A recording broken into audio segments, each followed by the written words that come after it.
আচ্ছা, তোমরা কি কূপের মধ্যে কিছু পড়ার শব্দ শুনেছো? না, শুনিনি। আপনি একটু ধৈর্য ধারণ করুন।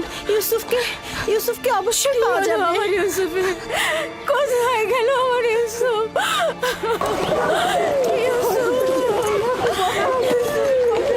আমার ইউসুফ, ইউসুফ, আমার ইউসুফ কোথায়? কথা বলছো না কেন? লিয়া, শান্ত হও। আমাদেরকে ঘটনাটা আগে শুনতে হবে। কি হয়েছিল? আমি বাড়ির ভেতরে কাজে ব্যস্ত ছিলাম, বাচ্চারা উঠোনে খেলছিল। হঠাৎ শুনি ওরা ইউসুফকে ডাকছে। আমি তখনই কাজ ফেলে ছুটে আসলাম, জিজ্ঞেস করলাম কি হয়েছে। ওরা বলল ইউসুফকে খুঁজে পাওয়া যাচ্ছে না। সব জায়গায় খোঁজা হয়েছে? খুঁজেছি। তোমাকে বলেছিলাম ইউসুফকে দেখে রাখতে, আর তুমি এইভাবে ওকে দেখে রাখলে। একটু মনোযোগী হতে পারলে না তুমি? থামো তো, থামো। এইভাবে কথা না বলে ইউসুফকে আমাদের খোঁজা উচিত। কোথায় আমার ইউসুফ? ঘরের অন্ধকার কোণাগুলো খুঁজে দেখা হয়েছে? হ্যাঁ, খুঁজেছি, পাইনি। ইউসুফ তীক্ষ্ণ বুদ্ধি সম্পন্ন বালক। ও এমন জায়গায় লুকিয়েছে যাতে আমরা খুঁজে না পাই। ইউসুফ যেমন ধরো, ঘরের ভেতরে সিন্ধু, কোথায় আমার ইউসুফ? অথবা চুলার ভেতরে।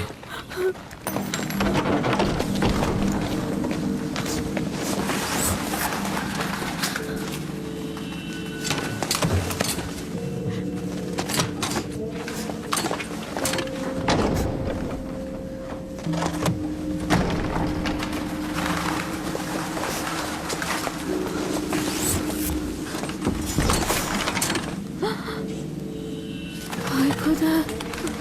ইউসুফ! ইউসুফ, ইউসুফ, ইউসুফ, ইউসুফ! উঠে এসো পুত্র আমার, ওঠো। সালাম আব্বাজান। ওয়ালাইকুম আসসালাম। তুমি এখানে কি করছিলে বাবা? আমার ইউসুফ, আর একটু হলেই আমার জানটা বেরিয়ে যেত। ইউসুফ, ওখানে কি করছিলে তুমি? তুমি চুলার ভিতরে কেন ঢুকেছিলে বাবা? আমি তো খেলা করছিলাম। আমি ওখানে লুকিয়েছিলাম যেন আমার ভাইরা আমাকে খুঁজে না পায়। বোন, তোমার উচিত হয়নি ইউসুফ থেকে গাফেল হওয়া। চুলার মধ্যে যদি ওর শ্বাস বন্ধ হয়ে যেত তাহলে কি হতো? আমি আমার বোনকে প্রতিজ্ঞা করেছিলাম যে তার ছেলেকে দেখে রাখবো। এখন থেকে এক মুহূর্তের জন্য আমি তাকে চোখের আড়াল করবো না। এসো ইউসুফ, চলো যাই।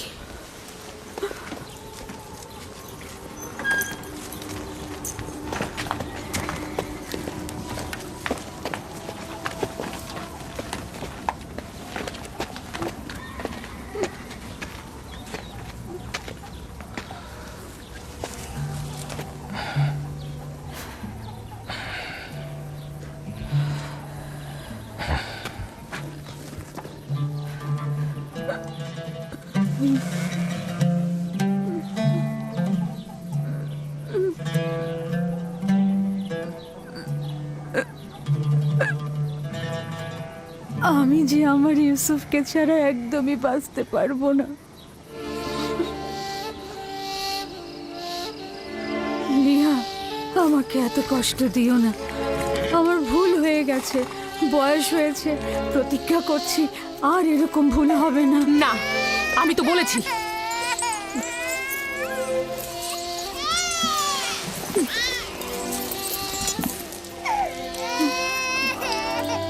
আমি কথা দিচ্ছি এরপর থেকে আরো বেশি মনোযোগী হব।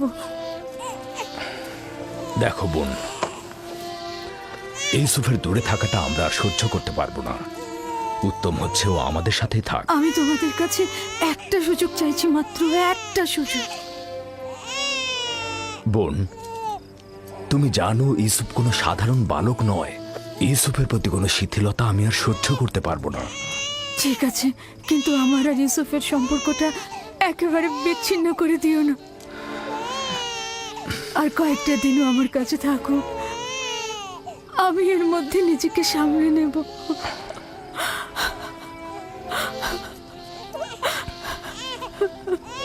আমি তো যা বলার বলেই দিয়েছি।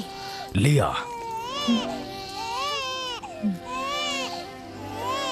আচ্ছা ঠিক আছে, তবে আগের মতো নয়, মাত্র কয়েকটা দিন।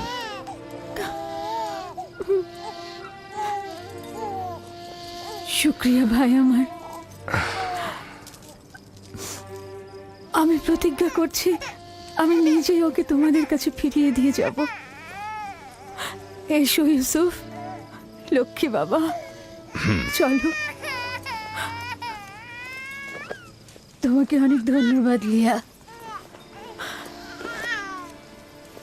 অনেক ধন্যবাদ ভাই আমার। খোদা তোমাদের সহায় হোক। তোমাদের এই দয়া আমি কখনো ভুলবো না।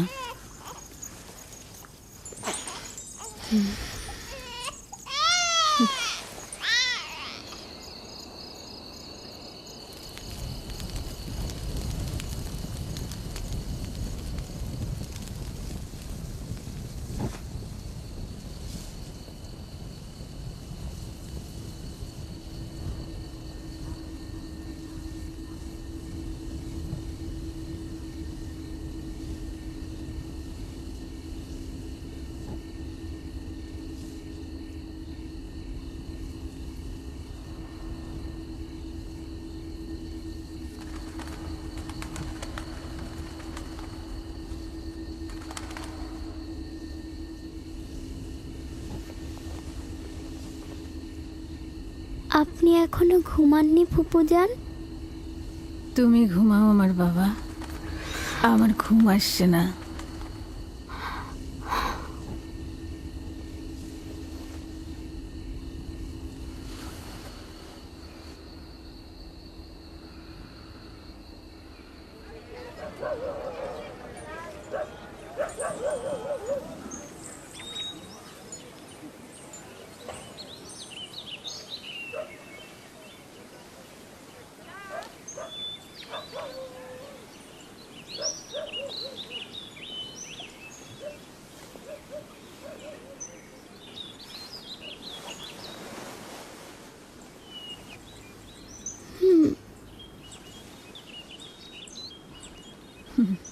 লক্ষ্মী সোনা, ঘুম হয়েছে? আপনি এখনো ঘুমাননি ফুপুজান? আমি যখনই জেগেছি তখনই দেখেছি আপনি জেগে আছেন। আমার একটাই চিন্তা যে তুমি চলে যাবে।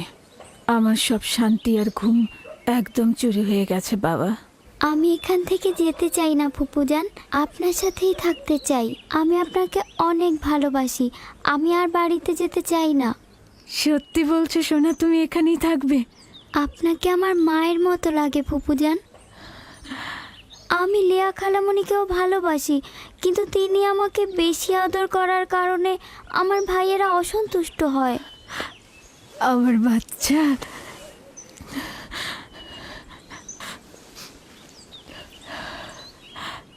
তুমি সত্যি ফুপুজানের কাছে থাকবে বাবা? তোমাকে আমার কাছে রাখার জন্য একটা কৌশল করেছি, তুমি আমাকে সাহায্য করবে না? ওঠো ওঠো, চলো তোমার আব্বাজানের কাছে যাই।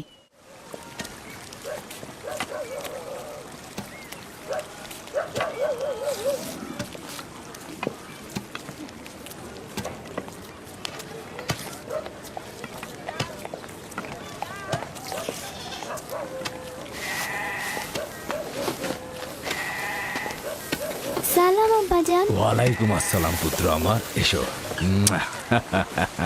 দরুদ তোমার উপরে। এসেছি তোমার আমানত তোমার কাছে সহি সালামতে ফেরত দেবার জন্য। সালাম ফুপু আম্মা। সালাম আমার প্রিয়। তখন তো বলেছিলেন আরো বেশ কয়েকদিন রাখবেন। ইউসুফ, খোশ আমদিদ পুত্র আমার। আমানত খুব দ্রুত ফেরত দেওয়া উচিত, তাই ওকে নিয়ে আসলাম।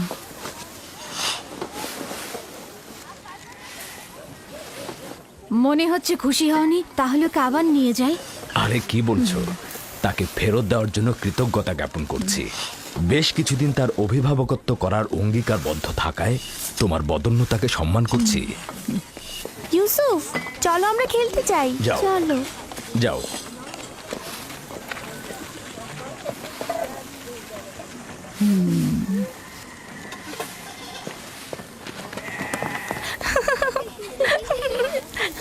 তাহলে এখন আসি। খোদা হাফেজ। খোদা হাফেজ।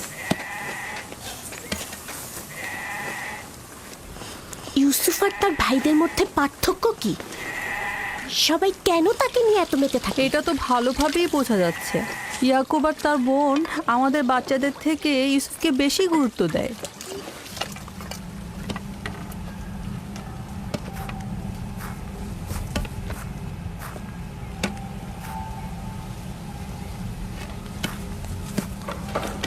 बस में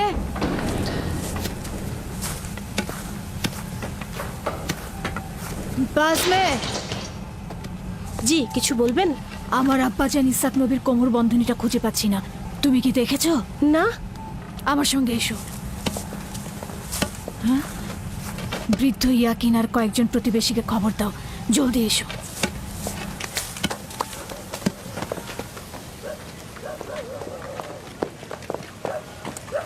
দিন হে জি? এদিকে এসো।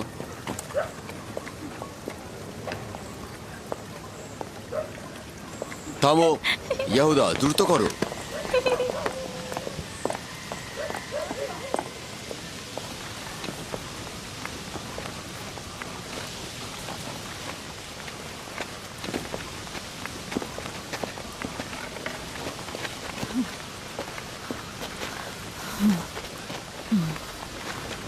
কি হয়েছে বোন? বাসমে কি হয়েছে? ইসাক নবীর কোমর বন্ধনীটা হারিয়ে গিয়েছে। সব জায়গায় দেখেছো? সব জায়গায় দেখেছি। এটা আব্বাজানের স্মৃতিচিহ্ন ছিল। আমার খুব চিন্তা লাগছে এটা নিয়ে।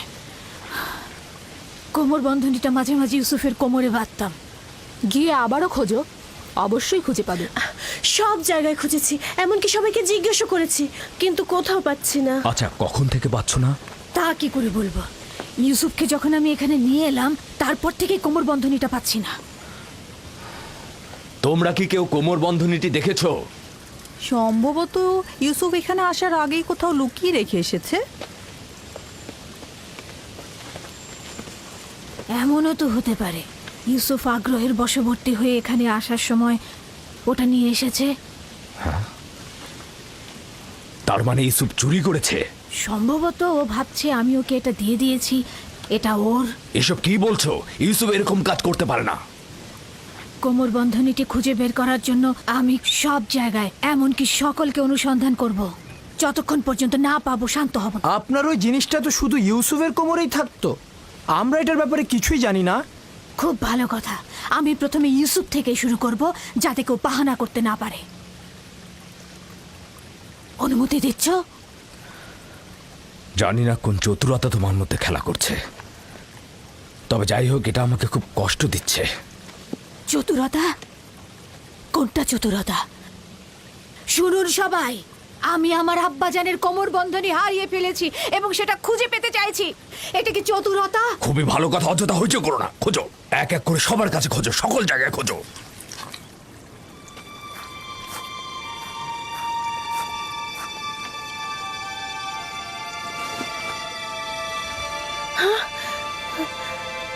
কোমর বন্ধনী এখানে। দেখলে, আমি মিথ্যে বলিনি, কোমর বন্ধনী পাওয়া গেছে। ইউসুফ, এটা তুমি কি করেছো? ইউসুফ তো কিছুই করেনি, শুধু চুরি করেছে। কেনানের অধিবাসী, তোমরা সকলে দেখেছো আমি আমার চুরি যাওয়া জিনিস খুঁজে পেয়েছি। খুবই ভালো, খুবই ভালো। কোমর বন্ধনী পেয়েছো, গ্রহণ করো আর চলে যাও। বিষয়টা এত সহজ নয় ভাই আমার। তুমি হয়তো কেনানের সব নিয়ম কানুন ভুলে গেছো। এখানকার সকল অধিবাসী নিশ্চয়ই জানেন কেনানের আইন ও ঐতিহ্য অনুযায়ী যদি কেউ চুরির জিনিস খুঁজে পায় তবে চোরকে 4 বছর পর্যন্ত গোলাম হিসেবে রাখতে পারে। আরে বাহ, ইউসুফ তাহলে 4 বছর গোলামি করবে। আমরা সবাই কেনানের ঐতিহ্য জানি, কিন্তু তুমি কি চাও ইউসুফের মতো একটা ছেলে গোলামি খাটবে? আমি এরকম কাজ এক মুহূর্তের জন্য করতে চাই না। কিন্তু তুমি কি এটাই চাও যে কেনানের অধিবাসী তার আইন ও ঐতিহ্য অমান্য করুক? থামো ফায়েকে, আমি এমন হাস্যকর ঐতিহ্য বিশ্বাস করি না। ইউসুফকে আমি তোমার গোলামি খাটতে পাঠাবো না। তোমাদের মতো পরিবার যদি ক্যানানের আইন ও ঐতিহ্যকে ভুল লুণ্ঠিত করে, তাহলে অন্যদের দ্বারা কি আশা করতে পারি? কিন্তু ইউসুফ তো একটা বাচ্চা ছেলে, ও কি করে গোলামি খাটতে পারে? বড় আর ছোটর মধ্যে কোনো পার্থক্য নেই। এই আইন সবার জন্য প্রযোজ্য। আমরাও এটার প্রতি সম্মান জানাবো। আমি জানি এটার মধ্যে চতুরতা লুকিয়ে আছে, কিন্তু প্রমাণ করতে পারছি না। যেহেতু তুমি ইউসুফকে ছাড়বেই না, সেহেতু বাধ্য হচ্ছি তোমার সিদ্ধান্ত মেনে নিতে। আমি চোরের কাছে চুরির মাল খুঁজে পেয়েছি এবং তাকে ছাড়বো না। খোদার বান্দা ও রসুল আমাকে ক্ষমা করবেন, আমার উপর মনক্ষুণ্ণ হবেন না।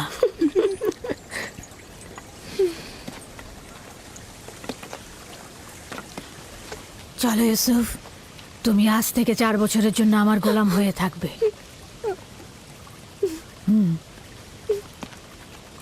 ইউসুফের এত তারিফ আর প্রশংসার ফলাফল এই আদর দিয়ে মাথায় উঠিয়েছে, ফলাফল হাতে নাতে পাওয়া গেল।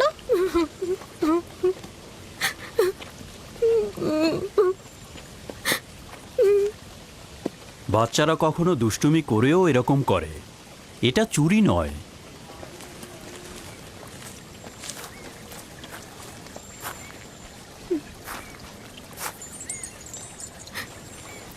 ইউসুফকে কেন যেতে দিলেন? ফায়েক তো ঠিক মতো ইউসুফের দেখাশোনা করতে পারে না। ইউসুফ তো ন্যায্য তো চুরি করেছে, তাছাড়া এর বিপরীতে আমি কোনো প্রমাণও দাঁড় করাতে পারছিলাম না। চিন্তা করো না, ইউসুফ ওখানে ভালোই থাকবে।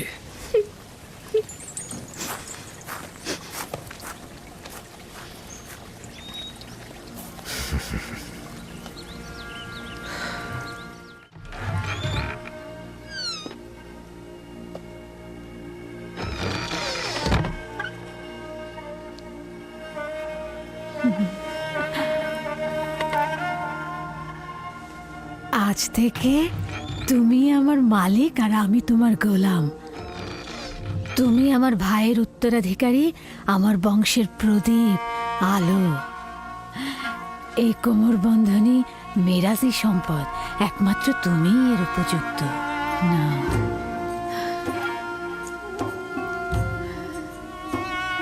এই কোমর বন্ধনী আজ থেকে আমার।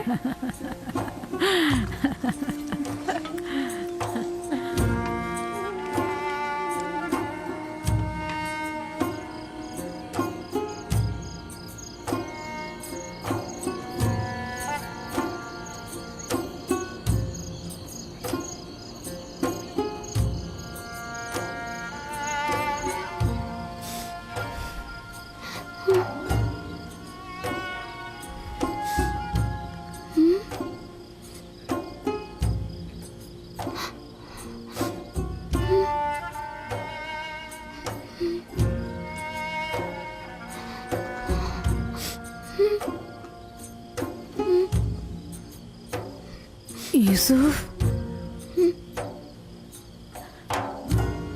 ইউসুফ পুত্র আমার, স্বপ্ন দেখছো?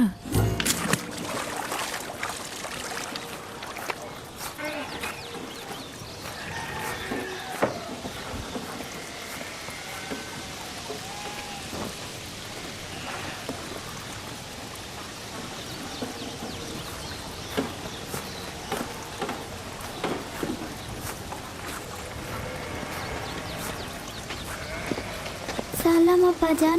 সালাম আমার পুত্র। খোদার নবী কি আমাকে ক্ষমা করেছেন? তার বাড়িতে প্রবেশের অনুমতি পাবো? যদি এটা ব্যতীত অন্য কিছু করতে তাহলে ক্ষমা করতাম না। তুমি তো প্রেমিকের ন্যায় আমল করেছো, যেটা ভালোবেসেছো থাবা দিয়ে ছিনিয়ে নিয়েছো। ক্ষমা তো আম্বিয়া ইলাহির সৌন্দর্য।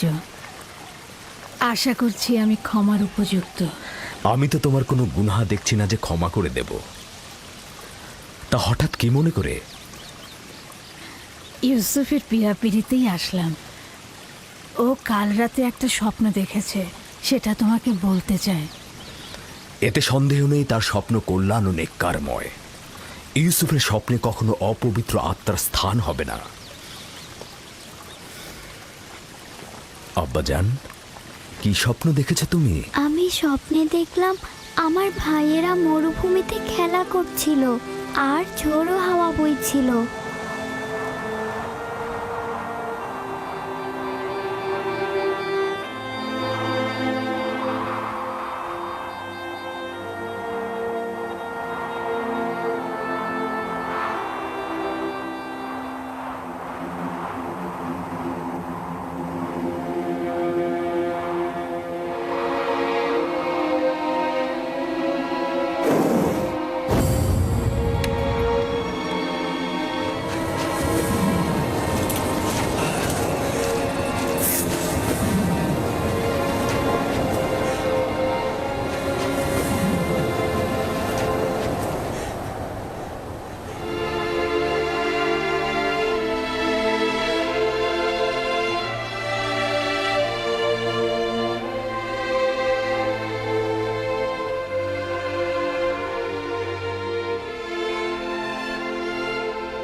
অনুমান করছি এই স্বপ্নের বিশেষ কোনো ব্যাখ্যা নেই। অবশ্য স্বপ্নটা বিশ্লেষণের জন্য আমি আরো কিছুটা সময় নেব, নিশ্চয়ই কোনো নিশানা পাবো। তোমরা এখন তাহলে ভেড়াগুলোকে চারণভূমিতে নিয়ে যাও। কি হলো, দাঁড়িয়ে আছো কেন?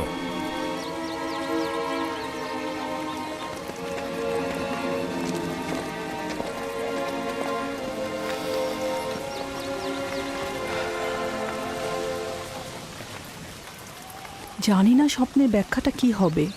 ইয়াকুব মনে হয় কিছু একটা লুকাচ্ছে। আরে এটা তো খুবই সহজ। লাঠিটি হচ্ছে দলপতির আর ইউসুফ তার ভাইদের মধ্যে উৎকৃষ্ট, বোঝনি? স্বপ্নের ব্যাখ্যা মনে হচ্ছে বাচ্চারা বুঝেছে। দেখুন তারা কেমন যেন মনক্ষুণ্ণ। আমাদের চেষ্টা করে যেতে হবে যাতে তারা তাদের ভেতর থেকে মন্দ প্রভাব মুছে ফেলে। সবার সম্মুখে আসলে স্বপ্নটা বলা উচিত হয়নি।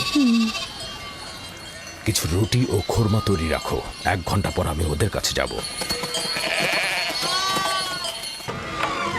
এসো এসো পুত্র আমার।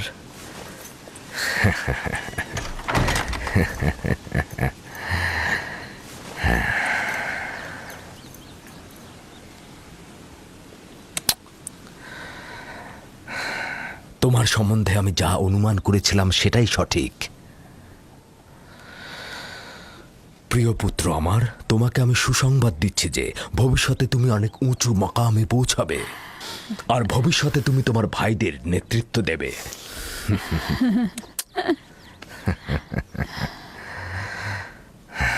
আমার পিতা তোমার দাদাজান আমাকে দোয়া করেছিলেন যে আমার বংশ থেকে অনেক অনেক পয়গম্বর আসবে। সবসময় আমার মন জানতে চায় যে আমার রেসালাতের উত্তরাধিকারী কে হবে। আশা করছি যে আমি যা ভাবছি তুমি তাই হবে। খোদা তাআলা তোমাকে সকল পাপাচার ও বিপদ থেকে রক্ষা করুক। সম্ভবত তুমিই সেই যার জন্য আমরা অপেক্ষায় ছিলাম। আব্বাজান, রিসালাত মানে কি? আমার খাবার ও পোশাক প্রস্তুত করো।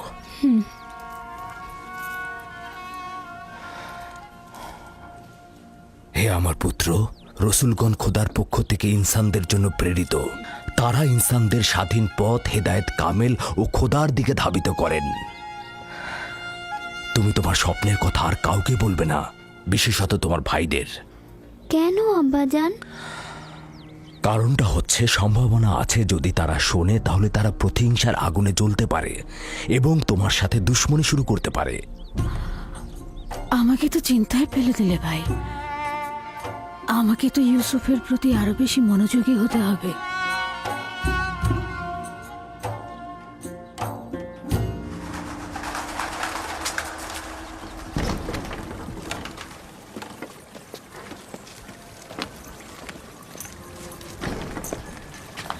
যদি অনুমতি দাও ইউসুফকে আমি এখন বাড়ি নিয়ে যেতে চাই। হ্যাঁ, নিয়ে যাও। ইউসুফের দিকে লক্ষ্য রেখো। খোদা তোমাদের হেফাজত করুক। ভালো থাকবেন আব্বাজান। খোদা তোমার সহায় হোক। সতর্ক থেকো আমার পুত্র।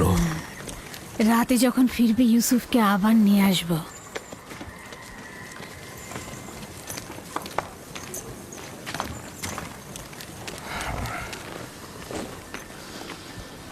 বেশ কিছুদিন হলো আমি মরুভূমিতে যাচ্ছি না।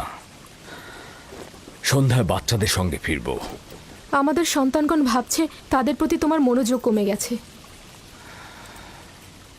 চিন্তা করো না, আমি চেষ্টা করব তাদের এই মানসিকতা দূর করতে।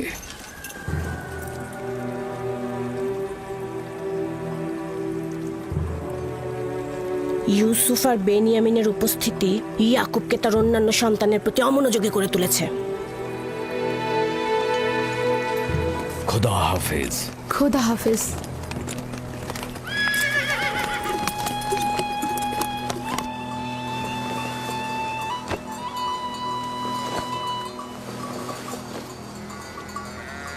আমরা তো সব সময় নিজেদের খাবার সঙ্গে নিয়ে আসি, আপনি শুধু শুধু কষ্ট করতে গেলেন কেন?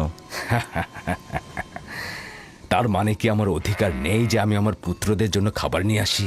অধিকার কি নেই কোনো কোনো দিন তাদের সঙ্গে কাটাবো? আপনার আগমনের চাইতে আর কোনো কিছুই আমাদের কাছে আনন্দদায়ক নয়। আপনার আগমনের পূর্বে আমরা মাতম করছিলাম। আমরা কেউই আসলে হাসার মতো অবস্থায় ছিলাম না। কেন? তোমাদের কি হয়েছে আমাকে বলো। আসলে হয়েছে কি আব্বাজান, আমরা অনুভব করছি যে আমাদের প্রতি আপনার মনোযোগটা কমে গেছে। আমাদের ধারণা ইউসুফ আর তার ভাইয়ের প্রতি আপনার মনোযোগ বেশি। কিন্তু আমি তো শুধু তোমাদের কারণে ইউসুফকে তার ফুপু ফায়েকের কাছে পাঠিয়েছি, শুধু তোমাদের কারণেই, যাতে তোমাদের আম্মাজান তোমাদের চাইতে ইউসুফের দিকে অধিক মনোযোগী না হন। কিন্তু তাতেও তো কিছু হয়নি। আম্মাজান তো এখন বেনিয়ামিনকে আগলে রাখছে, আর ইউসুফ তো ফুপু আম্মার কাছে ভালো ভালো খাবার, পোশাক এসব পাচ্ছে। আমি তোমাদের সঙ্গে একমত, কিন্তু তোমাদের উচিত ইউসুফের প্রতি আরো সহানুভূতি হওয়া, যাতে করে ইউসুফ ও বেনিয়ামিন তার মায়ের অভাব অনুভব করতে না পারে। আব্বাজান, আমরা আসলে ইউসুফের স্বপ্নটা নিয়ে দুশ্চিন্তায় আছি। আমরা খানদানে শক্তিশালী পুরুষ, আমাদের বংশের সব ধরনের দেখভালের দায়িত্ব আমাদের, সকল কষ্টের কাজ তো আমাদের ঘাড়ে। তাহলে ইউসুফ কি করে আমাদের উত্তরাধিকারী হয়? হ্যাঁ, কিন্তু ইউসুফের স্বপ্নের ব্যাখ্যা তো ভিন্নও হতে পারে। ইউসুফকে এটা বলেনি যে তার হাতের লাঠি একটা গাছ হয়ে গিয়েছিল, আর সেই গাছ তোমাদেরকে ছায়া দিয়ে ঢেকে দিচ্ছিল। এটাও তো হতে পারে যে এই স্বপ্নের অর্থ হলো ইউসুফ তার সকল ভাইকে অনেক বেশি ভালোবাসে, অথবা এটাও তো হতে পারে যে ইউসুফের সকল নেক আমল তোমাদের দিকে ঝুঁকে পড়বে, অথবা সে মেহেরবান হয়ে তার ভাইদের অনেক ভালোবাসবে। হ্যাঁ, আপনি হয়তো ঠিকই বলেছেন আব্বাজান। প্রকৃতপক্ষে আমরা যে ব্যাখ্যাটা করেছি সেটা হয়তো ভুল হতে পারে, কি বলো? হ্যাঁ, হতে পারে, আমরা ঠিক বুঝতে পারিনি। তার মানে ইউসুফ আপনার উত্তরাধিকারী নয়? আমার উত্তরাধিকারী স্বয়ং খোদা তাআলা স্থির করবেন, সেটা তোমাদের মধ্য থেকে উত্তম কাউকে। তোমাদের এটা নিয়ে চিন্তা করার কোনো দরকার নেই। ইউসুফ ও বেনিয়ামিন হচ্ছে তোমাদেরই ভাই, তোমাদের দুশমন নয়। আমি তোমাদের সবাইকে ভালোবাসি। তোমরা একে অপরকে ভালোবাসবে যেন খোদা তাআলা তোমাদেরকে ভালোবাসে, আর তোমাদের কাছে আমার এটাই চাওয়া। হে আমার খানদানের মহৎগণ, তোমরা আমার আশা ও ভরসা।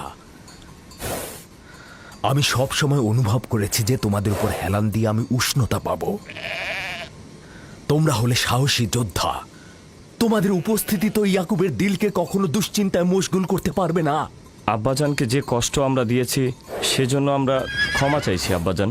আমাদের হয়তো আরেকটু লাভিন, আফতার, ইকবাল, হ্যাঁ, একটা নেকড়ে আসছে। নেকড়ে, নেকড়ে, চলো চলো চলো, হ্যাঁ, চলো চলো চলো।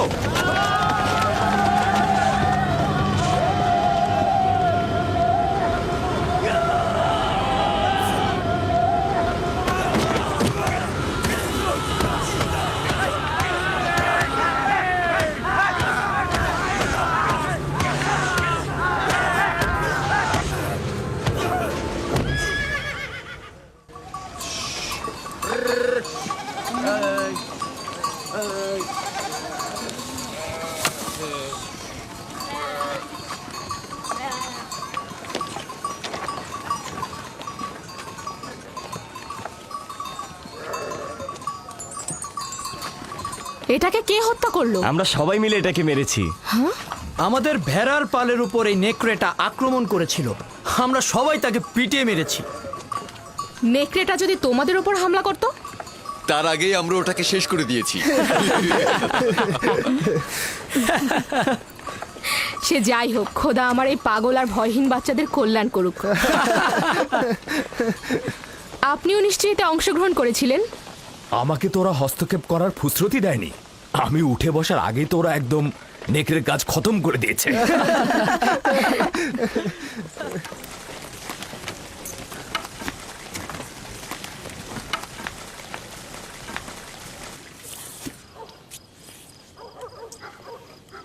আমরা দুপুরের খাবারের তদারকি করছিলাম, হঠাৎ ভেড়া আতঙ্কিত হয়ে এদিক ওদিক ছুটতে লাগলো। তারপর একটি বড় নেকড়ে হামলা করলো, আর সঙ্গে সঙ্গে আমরাও তার উপর হামলা করলাম। এটা তো অনেক বিপজ্জনক কাজ। এত বিপদের মধ্যে তোমরা কেন গেলে?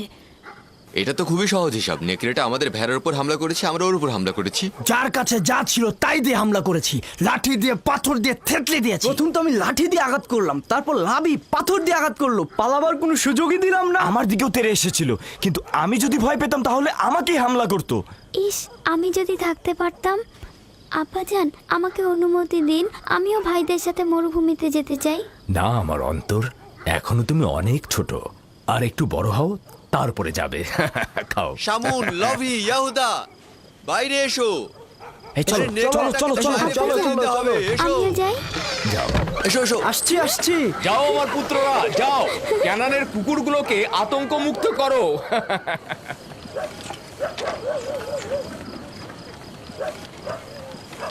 আব্বাজান আজকে মরুভূমিতে যেয়ে বলল যে কেন তোমরা ইউসুফের স্বপ্নকে ভাইদের উপর নেতৃত্বের ব্যাখ্যা করছো। স্বপ্নের ব্যাখ্যা তো এটাও হতে পারে যে ইউসুফের ভালোবাসা তার ভাইদের প্রতি আরো বেশি হতে পারে। হতে পারে, হতে পারে ইউসুফ তোমাদের আরো বেশি ভালোবাসবে। হ্যাঁ আম্মাজান, ইউসুফ তো আমাদের সবাইকে অনেক ভালোবাসে, তাই না ভাই? সবাইকে ভালোবাসার জন্য স্বপ্ন দেখার প্রয়োজন ছিল না। স্বপ্ন ভবিষ্যতের খবর দেয়, ইউসুফের নেতৃত্ব আর শ্রেষ্ঠত্বের খবর। তোমাদের আব্বাজান তোমাদের সাধারণ লাঠি ভাবে। এ কথা বিশ্বাস করো না। তোমার আব্বাজান আসলে তোমাদেরকে নীরব রাখতে চাইছে।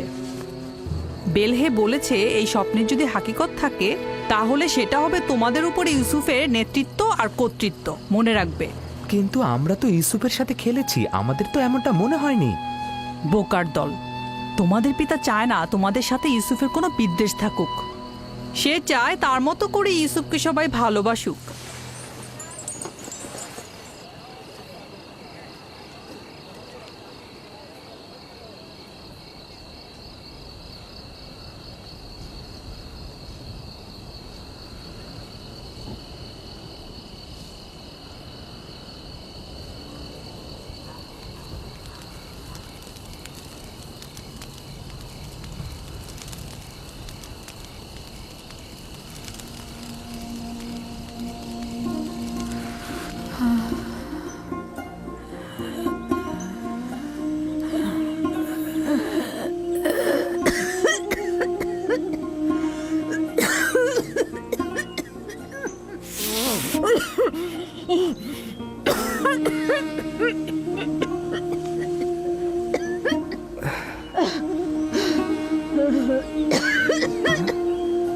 ফুফুজান,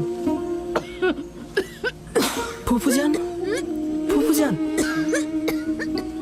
ফুফুজান, বেসমে, বেসমে। কি হয়েছে ইউসুফ? বানু, কি হয়েছে বানু? তাড়াতাড়ি আব্বাজানকে খবর পাঠাও।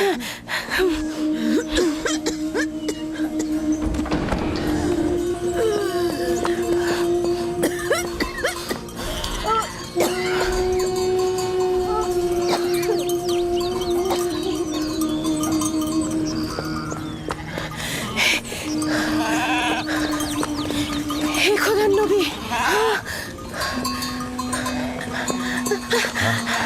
হে খোদার নবী, আপনার বোন ফাইকের অবস্থা ভালো না। তাড়াতাড়ি আসুন, তাড়াতাড়ি আসুন।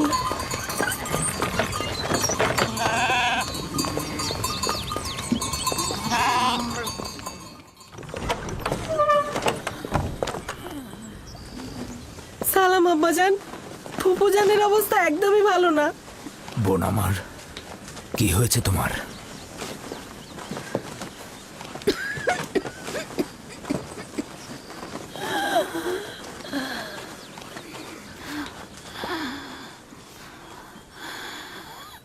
অবশেষে আমার সময় শেষ হয়ে এসেছে। এইসব কি বলছো বোন আমার? তোমার অবস্থা তো ভালোই ছিল, হঠাৎ করে কি হয়ে গেল? অত কিছু তো জানি না, শুধু জানি চলে যাচ্ছে। তাড়াতাড়ি ওনার জন্য হেকিমের ব্যবস্থা করুন, ওনার অবস্থা ভালো নয়। আমি গতকাল থেকে জানি যে আমার আর সময় নেই।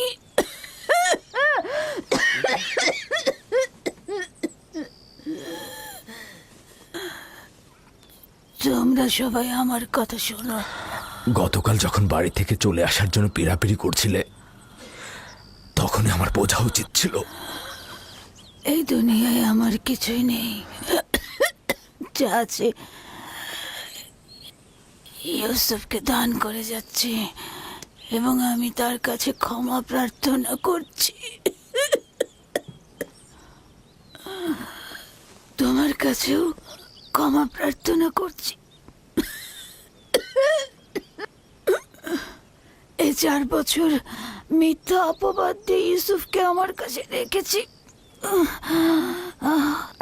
খোদা তাহলে আমাকে ক্ষমা করো, তোমরা আমাকে ক্ষমা করো।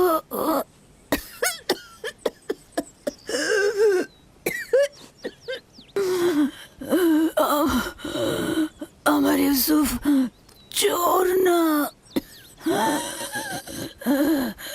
আমি কোমর বন্ধনীটি লুকিয়ে রেখেছিলাম ওর জামার নিচে। আমি তো সেটা জানতাম। তুমি অযথা চিন্তা করো না। সবাইকে বলে দেবে আমার ইউসুফ চোর ছিল না, কখনো না। এটা ভেবে তুমি কষ্ট পেও না। আমি একটু তোমার সঙ্গে একা কথা বলতে চাই।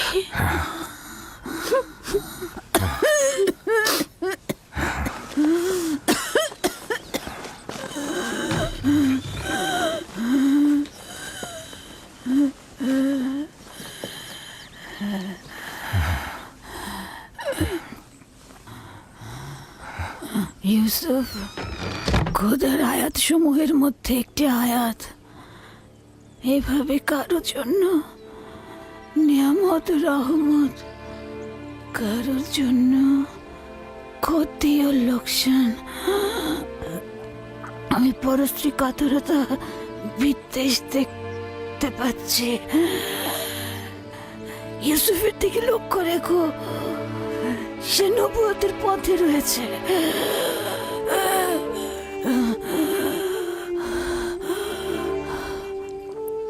মুহূর্তের জন্য তাকে একা করো না।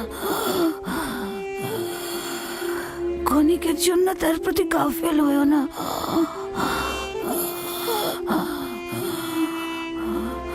তাকে নিজের সঙ্গে ঘুম পাড়াবে, কোথাও একা পাঠাবে না।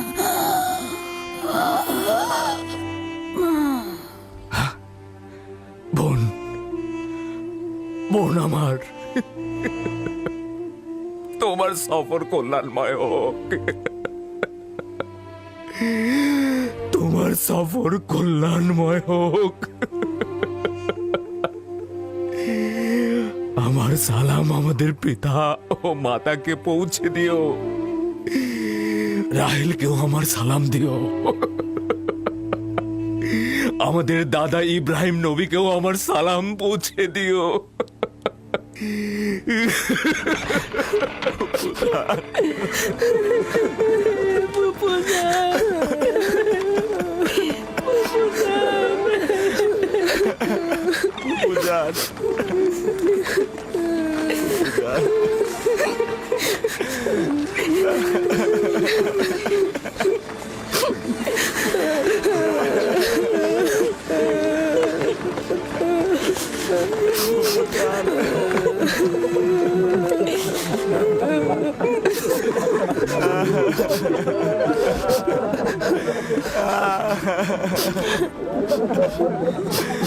বুঝান,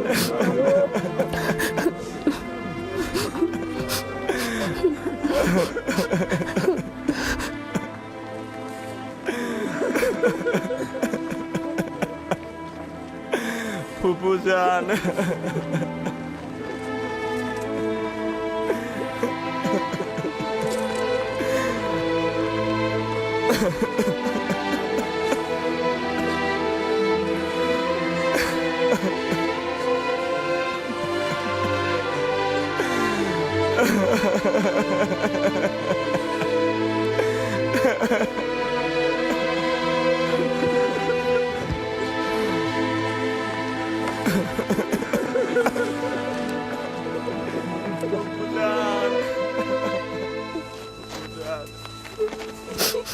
এক খোদা ভিন্ন অন্য কারো কাছে প্রার্থনা করো না এবং শুধুমাত্র তার কাছে আশ্রয় চাও। যা কিছু চাও শুধু তার কাছে চাও। আর সকলেই অক্ষম আর তিনি শক্তিশালী। সব ধরনের চাহিদা আর তোমাদের ভেতরের অন্তর্নিহিত অর্থ তার কাছে পরাভূত। একমাত্র প্রত্যক্ষদর্শী এবং সকল ক্ষেত্রে যার উপস্থিতি, তিনি হচ্ছেন উনি। যদি সঙ্গী চাও তাহলে তিনিই হচ্ছেন তোমাদের সঙ্গী, তোমাদের অভিভাবক। যদি সংরক্ষক ও প্রহরী চাও তাহলে তিনিই তোমাদের তত্ত্বাবধায়ক। যদি নিয়ামত দানকারী চাও তবে তিনি তোমাদের নিয়ামত দানকারী এবং পরওয়ারদিগার। এবং যদি উপদেশ ও নসিহত চাও তবে তিনি তোমাদের উপদেশ দাতা ও উত্তরাধিকারী। যা কিছুই মাখলুকাতের কাছে অন্বেষণ করো তার সবকিছুই একজনের কাছে রক্ষিত। আফসোস, খোদা ভিন্ন যদি অন্য কারো কাছে হস্ত উত্তোলন করো তাহলে অগণিত মাখলুকাত অপমানিত হবে। যদি কাল বা পরশু কেয়ামতের দিন খোদাবন্ধ ইনসাফ সহ জাহের হন তাহলে তো অসংখ্য পর্দা ছিন্ন ভিন্ন হয়ে যাবে যদি তিনি ইনসাফ সহকারে সৃষ্টির দিকে নজর দেন। যদি কেয়ামতের দিন খোদাতালা মজলুমের আর্তনাদ শোনেন তাহলে অসংখ্য গুনাহগার আমির ওমরা পাপি তাপি বন্দী হয়ে যাবে। অতএব আখেরাতের সফরের জন্য রসদ সঞ্চয় করো এবং কাল কেয়ামতের জন্য নিজেদের আমলকে সংশোধন করে নাও। ফায়েকের মতো সবাই সফরের জন্য প্রস্তুত হও, কেননা সকলকে এই পথেই যেতে হবে। চলো সবাই ফায়েকের আত্মার মাগফিরাত কামনা করে একসঙ্গে দোয়া করি। হে পরওয়ারদিগার, ফায়েকের রূহকে নেককার রূহদের সঙ্গে ও আপনার বন্ধুদের সঙ্গে পুনরুত্থান করুন। আমিন।